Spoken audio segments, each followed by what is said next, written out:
नमस्कार friends, visa to explore में आपका स्वागत है। मैं हूं आपका होस्ट हरीश बाली। पिछले एपिसोड में मैंने आपसे डिस्कस किया कैसे आप भुवनेश्वर, कोणार्क और पुरी की जर्नी प्लान कर सकते हो। साथ में मैंने आपसे नॉर्थ उड़ीसा की आइटिनरीज के बारे में भी डिस्कशन करी। इस एपिसोड में मैं आपको बताऊंगा आप कैसे वेस्टर्न उड़ीसा और साउथ उड़ीसा घूम सकते हैं, जर्नी की आप शुरुआत कैसे करेंगे, कहां कहां घूमेंगे और कैसे घूमेंगे। सबसे पहले बात करते हैं हम वेस्टर्न उड़ीसा की।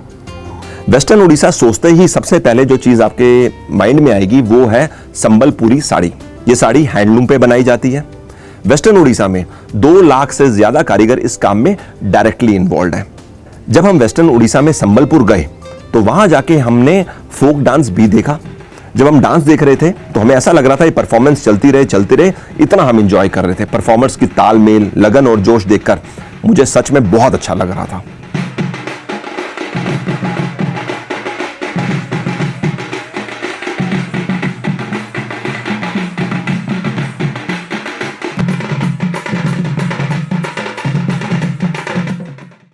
मैं टॉपिक से थोड़ा बाहर जा रहा हूं, लेकिन जैसे हमने काजीरंगा असम में या केरला में देखा कि जो फोक डांस होता है, कल्चरल एक्टिविटीज होती हैं, उसके लिए आप टिकट ले सकते हो और परफॉर्मेंस जाके देख सकते हो। लेकिन सेम कॉन्सेप्ट उड़ीसा में नहीं है, क्योंकि टूरिज्म यहां पर उस लेवल पे डेवलप नहीं है। तो अगर आप संबलपुरी डांस लाइव देखना चाहते हैं तो आपको अपने लिए या अपने ग्रुप के लिए प्री इंफॉर्मेशन के साथ फोक डांस ऑर्गेनाइज करवाना होगा। अब हम वेस्टर्न उड़ीसा के प्लेसेस टू विजिट के बारे में बात करते हैं। सबसे पहले तो मैं आपको बताता हूं आप यहां पहुंचेंगे कैसे। यहां आने के लिए जो नियरेस्ट एयरपोर्ट है वो है झारसुगुड़ा। झारसुगुड़ा में फ्लाइट ऑप्शन थोड़ी सी लिमिटेड है, इसलिए आपको दूसरी ऑप्शंस भी हो सकता है एक्सप्लोर करनी हो, जैसे रांची, रायपुर या भुवनेश्वर। लेकिन ये तीनों एयरपोर्ट्स संबलपुर से दूर हैं। अगर आप बाय ट्रेन आना चाहते हो तो संबलपुर बड़ा स्टेशन है, झारसुगुड़ा जंक्शन भी बड़ा स्टेशन है। अगर आप वेस्टर्न उड़ीसा 4 दिन में घूमना चाहते हैं तो आप सबसे पहले जर्नी की शुरुआत करेंगे संबलपुर से। डे 1 का नाइट स्टे आप संबलपुर में करिए। डे 2 में आप सुबह सरसतिया नाश्ते में मिस मत करिए, आप बहुत एंजॉय करेंगे। ये चीज आपको संबलपुर के अलावा कहीं और नहीं मिलेगी। सबसे ज्यादा मैं मालूम है इसमें क्या एंजॉय कर रहा हूँ। आपको इसका जो क्रिस्पीनेस है वो फील होती है और ऐसा लगता है इसका जो बेस्ट टेस्ट एक्सपीरियंस किया जा सकता है। तो क्या करिए, ऐसा 2 या 3 सरसतिया लीजिए, दूध गर्म करिए और उसके अंदर डाल दीजिए। नाश्ता कर लेने के बाद आप हीराकुड डैम देखने जाइए। 1 से 2 घंटे का समय वहां गुजारिए, एंजॉय करिए। उसके बाद वहां से आप थोड़ा आगे जाएंगे तो आप डिब्रूगढ़ फॉरेस्ट जा सकते हैं, जीप सफारी करिए। हम डिब्रूगढ़ फॉरेस्ट तो गए थे, लेकिन हमने वहां पर जीप सफारी नहीं करी क्योंकि हम शाम के समय वहां पहुंचे थे। वहां जाकर अगर आप नाइट स्टे करेंगे इको कैंप में तो सुना है वो भी अपने आप में बहुत एक्सक्लूसिव एक्सपीरियंस है। डिब्रूगढ़ अगर आप फॉरेस्ट में नहीं रुकना चाहते, लौटकर संबलपुर आना चाहते हैं तो शाम के समय आप श्री समलेश्वरी देवी टेम्पल जा सकते हैं। मां घंटेश्वरी देवी टेम्पल भी विजिट कर सकते हैं और नाइट स्टे आप संबलपुर में करेंगे। डे 3 में आप संबलपुर से हुमा टेम्पल देखने जाएंगे। ये स्क्रीन पे जो आप मंदिर देख रहे हैं ये भगवान शिव का मंदिर है। इसके स्ट्रक्चर में झुकाव है, कहीं पे लेफ्ट की ओर, कहीं पे राइट की ओर। झुकाव में किसी भी प्रकार की यूनिफॉर्मिटी नहीं है, कहीं ज्यादा कहीं कम। तो ये झुकाव का कारण आज तक कोई पता नहीं लगा पाया। तो ये चीज आपको लीनिंग स्ट्रक्चर इंडिया में शायद कहीं और देखने को नहीं मिलेगी। हुमा टेम्पल में लगभग 1 से 1.5 घंटा बिता लेने के बाद आप वहां से श्री नृसिंहनाथ टेम्पल जा सकते हैं। उसके बाद वहां से आप बलंगीर जाएंगे और बलंगीर में आपका नाइट स्टे रहेगा। डे 4 आप सुबह के समय बलंगीर से चलिए और 64 योगिनी टेम्पल रानीपुर झरियाल जा सकते हैं। वहां से आप श्री हरिशंकर टेम्पल भी जा सकते हैं। उससे अगले दिन आप डे 5 में रायपुर, झारसुगुड़ा या भुवनेश्वर से अपनी वेस्टर्न उड़ीसा की जर्नी एंड कर सकते हैं।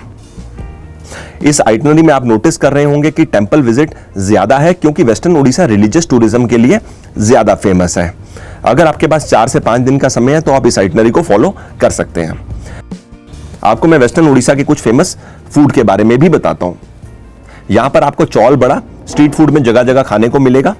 यहाँ की ये स्पेशलिटी है। चावल बड़ा में भीरी की रेशो कम रहती है, यानी उड़द दाल। समझ लीजिए कि अगर 1 किलो चावल है तो 200 ग्राम भीरी। सॉफ्ट है, ऑब्वियसली तेल में तला जाता है। ये हम ऐसे भी खा सकते हैं और घुगनी के साथ भी। एक और स्पेशलिटी जो मैं जानता हूं वो है अम्बिल। इसको खट्टा भी बोलते हैं, बहुत टेस्टी होता है। इसमें दही, टमाटर, सूखा आम, बैंगन, मूली और काफी कुछ रहता है।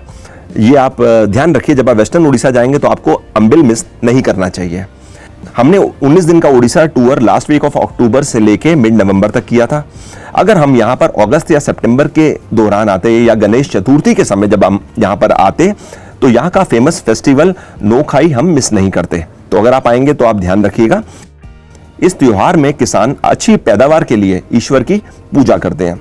अगर आप दिसंबर या जनवरी के आसपास वेस्टर्न उड़ीसा टूर प्लान कर रहे हैं तो आप बरगढ़ डिस्ट्रिक्ट में धनु यात्रा के दौरान आइए। यहाँ पर कृष्ण लीला और मथुरा विजय पर ओपन थिएटर प्रोग्राम होता है। ये एशिया का सबसे बड़ा ओपन थिएटर प्रोग्राम है। अगर आप मई या जून के आसपास संबलपुर का प्रोग्राम बनाते हैं तो आप शीतल शास्त्री फेस्टिवल भी देख सकते हैं। भगवान शिव और मां पार्वती की डिवाइन मैरिज को इस फेस्टिवल में सेलिब्रेट किया जाता है। तो ये हमने आपसे डिस्कस करी वेस्टर्न उड़ीसा की आइटनरी और कुछ इंपॉर्टेंट फेस्टिवल्स के बारे में इंफॉर्मेशन। अब मैं आपको साउथ उड़ीसा के बारे में बताता हूं। साउथ उड़ीसा सबसे जो ज्यादा फेमस है वो 3 चीज के लिए है: ट्राइबल कल्चर, लैंडस्केप और हिल्स। साउथ उड़ीसा पहुंचने के लिए जो आपकी जर्नी का स्टार्टिंग पॉइंट रहेगा वो भुवनेश्वर रहेगा, क्योंकि यहां पर एयरपोर्ट नहीं है। रेलवे स्टेशन तो जगह जगह हैं, लेकिन उनकी कनेक्टिविटी ऑल इंडिया लेवल पे नहीं है। भुवनेश्वर से आप अपनी जर्नी की शुरुआत करेंगे। अगर आप एक दिन पुरी में बिताना चाहते हैं तो पुरी जाकर आगे साउथ उड़ीसा के लिए निकल सकते हैं, नहीं तो आप भुवनेश्वर से सीधा चलिए। टारगेट रहेगा कि आप गोपालपुर दोपहर में 3 बजे तक पहुंच जाएं। रास्ते में कुछ समय अगर आप मंगला जोड़ी बर्ड सेंचुरी देखना चाहते हैं तो आप वहां पर रुक सकते हैं। तो दोपहर में 3 साढ़े 3 बजे तक जब आप गोपालपुर पहुंच जाएंगे, 1 से 2 घंटे आप रेस्ट कर लीजिए। उसके बाद शाम को 5 बजे आप जाइए गोपालपुर सी बीच देखने। गोपालपुर का सी बीच मुझको बहुत पसंद आया। वाह, सोचो अभी नवंबर का महीना है, मौसम गर्म है, लेकिन उसके बाद भी लोगों की एक्साइटमेंट आप देख सकते हो, पानी में एंजॉय कर रहे हैं। मेरा भी मन हो रहा है जूते उतारूं और पानी में थोड़ा सा एंजॉय करें, लेकिन ये किया ना तो हमें 2-3 घंटे यहीं रुकना पड़ेगा। वाह। डे 2 में आप सुबह गोपालपुर से चलेंगे और बहरमपुर जाएंगे। बहरमपुर में नाश्ता करिए। मसाला उपमा के टेस्ट में ना सबसे जो बढ़िया फ्लेवर्स आ रहे हैं ना वो है सरसों, धनिया, हरी मिर्च, और ये कुल मिला के बड़ी ज़बरदस्त गेम है। आप जानते हैं उड़ीसा की फूड कैपिटल कौन सी है? उसका जवाब है बेरहमपुर, जहाँ पर अभी हम हैं। आप यहाँ पर 1 या 2 दिन या 3 दिन के लिए आ जाइए। अगर आप फूडी हैं तो आप बहुत एंजॉय करेंगे। नाश्ता कर लेने के बाद आप बहरमपुर से अपने घर के लिए अचार भी ले सकते हैं। यहाँ पे अचार में आपको बहुत सारी वैरायटीज देखने को मिलेंगी। बहरमपुर से आप रायगढ़ के लिए निकलेंगे। हमने रास्ते में लंच करने के लिए एक जगह आइडेंटिफाई की थी, उसका नाम है दीघा पहाड़ी। यहाँ पर लंच में सब कुछ औसम था। अच्छा, ये चीज़ बड़ी इंटरेस्टिंग है कि आप जैसे ही यहाँ पर आओगे ना, आपको इस तरह से सारी वेजिटेबल्स दिखाई जाएंगी कि आप इसमें से पसंद करो आपको क्या खाना है।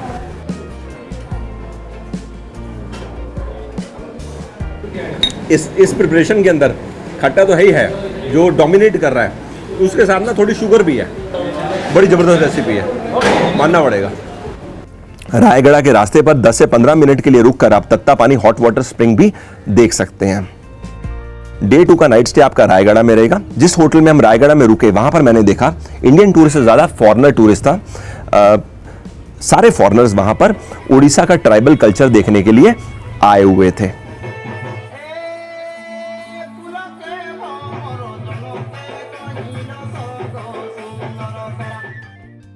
अगले दिन सुबह आप रायगढ़ से चलेंगे और ट्राइबल मार्केट देखने जाएंगे, जिसके लिए आपको लगभग 40 से 50 किलोमीटर का सफर करना होगा।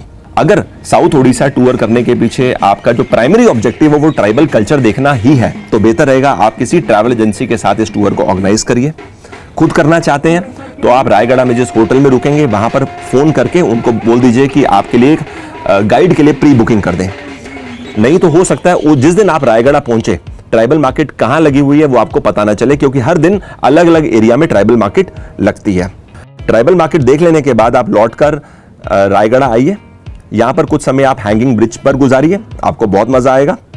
दोपहर में आप रायगढ़ से निकलिए कोरापुट के लिए। जैसे आप रायगढ़ पार करेंगे तो आप नोटिस करेंगे एक बहुत डिफरेंट लैंडस्केप, और दूर दूर तक आपको ट्रैफिक नहीं मिलेगा और पूरी तरह से अनपॉल्यूटेड एनवायरनमेंट।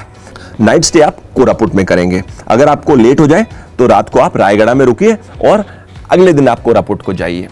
कायदे से कोरापुट आपको 2 रात रुकना चाहिए। क्योंकि कोरापुट में जो साइट सीइंग लोकेशंस हैं ये दूर दूर हैं और हर साइट सीइंग लोकेशन अपने आप में एक टूरिस्ट अट्रैक्शन है। जैसे आप दिन की शुरुआत करना चाहेंगे देवमली हिल से, यहाँ पहुंचकर तो आपको ऐसा लगेगा 3 से 4 घंटे 5 घंटे भी यहाँ अगर आपने बिता लिए तो आपको लगेगा समय कम बिताया। मज़ा आ गया यार, वाकई ऐसा मेरे को लग रहा है कि अगर यहाँ पर एक कैंप लग जाए और नाइट स्टे हो जाए तो क्या होगा। मतलब सोचो सुबह 5 बजे आप जब आप उठोगे और ये खूबसूरत नज़ारा देखोगे और रात को क्या मतलब आपको बढ़िया नींद आएगी। उसके बाद आप second half of the day में हनुमान जी की बहुत ऊंची मूर्ति है वो देखने जा सकते हो। यहाँ पर वाटरफॉल्स भी हैं जैसे रानी डुडुमा वाटरफॉल्स, यहाँ का नेचुरल एनवायरनमेंट आपको बहुत पसंद आएगा। यहाँ पर कोरापुट में श्री भगवान जगन्नाथ जी का मंदिर भी है। तो ये सारी जगह जो मैंने आपको बताई, साथ में और जगह भी आप एक दिन में नहीं घूम सकेंगे। इन अट्रैक्शंस को विजिट करने के लिए आप टूर प्लान कैसे बना सकते हैं इसकी जानकारी आपको हमारी कोरापुट सीरीज में मिल जाएगी। 2 दिन कोरापुट में बिता लेने के बाद आप अगले दिन वहां से जयपुर जाएंगे। चाहिए तो आप एक दिन कोरापुट में गुजारिए, अगले दिन जयपुर में नाइट स्टे करिए। आप जयपुर से होते हुए गुप्तेश्वर टेंपल विजिट करने जाइए।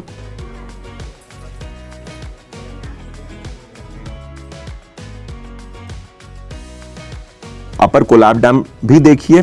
इस रीजन को दंडकारण्य बोलते हैं, रामायण में इसका वर्णन है। भगवान श्री राम जब वनवास के समय जंगल में जा रहे थे तो वो दंडकारण्य में काफी लंबे समय तक रुके थे। तो इस रीजन की वजह से इस जगह की रिलीजियस इंपॉर्टेंस भी है। अभी तक जो मैंने आपसे प्लान डिस्कस किया उसके मुताबिक आपने साउथ उड़ीसा देख लिया। अब आपको एग्जिट करना तो 2 तरीके हैं, या तो आप वाइजैक चले जाइए। उस सूरत में अगर आपने टैक्सी भुवनेश्वर से हायर की है तो आपको रिटर्न टैक्सी का फेयर देना होगा, लेकिन आप वाइजैक से जर्नी एंड कर सकते हैं। या दूसरा ऑल्टरनेट आप भुवनेश्वर जाके जर्नी एंड कर लीजिए। लंबा रास्ता है, आप एक दिन में भुवनेश्वर नहीं पहुंच सकेंगे, तो रास्ते में आप या तो गोपालपुर में रुकेंगे या बहरमपुर में रुकेंगे, अगले दिन भुवनेश्वर। अगर आप इस पूरी जर्नी को 2 दिन से एक्सटेंड कर सकते हैं तो थोड़ी डाइवर्जन पर आप जिरांग मोनास्ट्री देख सकते हैं, गंदा हाथी वाटरफॉल देख सकते हैं और काफी सारे और भी वाटरफॉल्स हैं जो आप विजिट कर सकते हैं। दारिंगबाड़ी भी जा सकते हैं जिसको उड़ीसा का कश्मीर भी कहते हैं।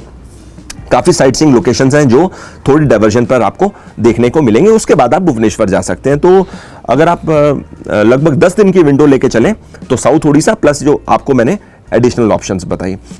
मैं उम्मीद करता हूं जो मैंने आपको उड़ीसा के चारों रीजन्स के बारे में बताया, इसको जान लेने के बाद आपको खुद के लिए उड़ीसा टूर प्लान करने में आसानी रहेगी। इस एपिसोड को एंड करने से पहले मैं आपको बताता हूं हमने खुद के लिए उड़ीसा टूर कैसे प्लान किया था। हमने भुवनेश्वर से अपनी जर्नी की शुरुआत करी, कटक गए, वहां पर हमने लोकल फूड एंजॉय किया, लौटकर वापस भुवनेश्वर आए, पुरी गए, पुरी से हम गोपालपुर बहरमपुर होते हुए रायगढ़ होते हुए कोरापुट चले गए, कोरापुट से हम जयपुर गए, वहां से घूमते घूमते हम चले गए संबलपुर। संबलपुर में साइट सीइंग कर लेने के बाद वहां से हम वापस आए कटक। कटक में हमने बाली यात्रा देखी। उसके बाद भुवनेश्वर होते हुए हम वापस पुरी आए, पुरी के बाद वापस हम लौटकर आए भुवनेश्वर और हमने अपनी जर्नी एंड करी। जैसे मैंने आपको पहले भी बताया, हमने 2019 में लास्ट वीक ऑफ अक्टूबर में जर्नी की शुरुआत करी थी और मिड नवंबर तक हमारे ये 19 दिन की टोटल जर्नी थी। इस पूरे उड़ीसा टूर को अगर आप और ज्यादा डिटेल में समझना चाहते हैं तो उसके लिए आपको हमारी उड़ीसा टूर की सीरीज देखनी होगी जो आप प्लेलिस्ट में जाके देख सकते हैं। अब आपसे जल्दी दोबारा मुलाकात होगी, नया डेस्टिनेशन, नया सफर। तब तक के लिए good bye, thanks for your time. नमस्कार फ्रेंड्स, वीजा टू एक्सप्लोर में आपका स्वागत है। मैं हूं आपका होस्ट हरीश बाली। इस समय हम साउथ उड़ीसा में कोरापुट डिस्ट्रिक्ट के कोरापुट टाउन में हैं। कल रात में हम यहां पर पहुंचे। सामने जो आप बिल्डिंग देख रहे हैं ये आलिशान होटल की बिल्डिंग है, ऑफिस। रायगढ़ हम पहुंच गए। हमें किसी लोकल ने बताया कि यहाँ से जाने से पहले आप 2 जगह ज़रूर विजिट करिए। एक तो हैंगिंग ब्रिज विजिट करिए, वहाँ भी हम जाएंगे, और दूसरी जगह यहाँ पर माँ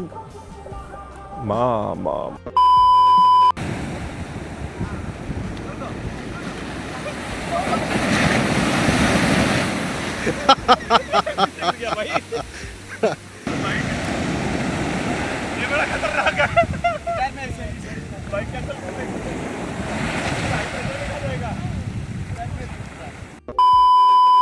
दोपहर में 3:15 बजे का टाइम हो चुका है। अब हम यहाँ से निकल रहे हैं डुमडुमा वाटरफॉल। हाँ, मैं बार बार गलत प्रोनाउंस कर रहा हूँ, डुडुमा वाटरफॉल। नहीं, दोबारा। अभी हम यहाँ से 3:15 का टाइम हो चुका है। अब हम यहाँ से निकल रहे हैं डुडुमा वाटरफॉल। 35 से 40 किलोमीटर का ये डिस्टेंस है, मुझे किसी ने बताया, साई ने बताया।